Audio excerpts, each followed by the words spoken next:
Rahul Gandhi has received what can only be described as a brutal tongue lashing today from the Supreme Court, India's highest court. The trigger was his remark a few years ago that Chinese soldiers were beating up Indian army personnel in Galwan in Ladakh and that India had lost 2,000 square kilometers of territory to the Chinese. That statement, whether Rahul realized it or not, aligned perfectly with China's propaganda that it had defeated the Indian army. The truth is something entirely different. Our soldiers, in an incredible fight against the odds, not only held the Chinese back on their side of the line of actual control in Ladakh, but also beat the hell out of a deceitful and unprofessional Chinese army that had come in for an ambush without any provocation.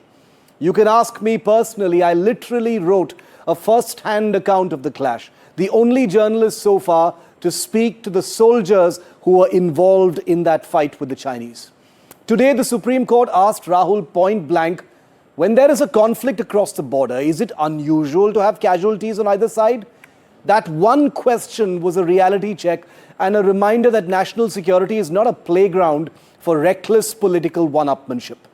I do not personally agree with the Supreme Court when it says, if you are a true Indian, you would not say these things. Nobody should be handing out certificates of what is or is not Indian. But I will say this tonight. Rahul Gandhi has a clear affinity for picking up an outsider's view to bash the Indian government without sparing a thought for his position, for the facts, for nuance, or even for political wisdom. Take the recent example of Rahul embracing Donald Trump's line that the Indian economy is dead. That has turned into a cringe moment even within the Congress party, which now finds itself lurching from one Rahul-induced image crisis to another.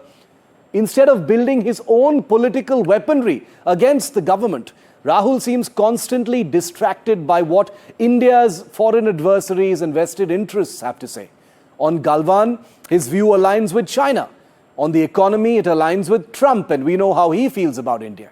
On the Rafale controversy, Rahul's attack was allegedly fueled by reports in the French media.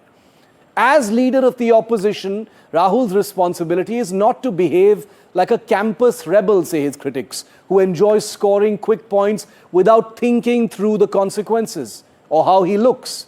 Yet his instinctive embrace of even the flimsiest outside criticism of India, no matter who it comes from or what the motives are behind it, shows that he simply has not grown up politically, perhaps.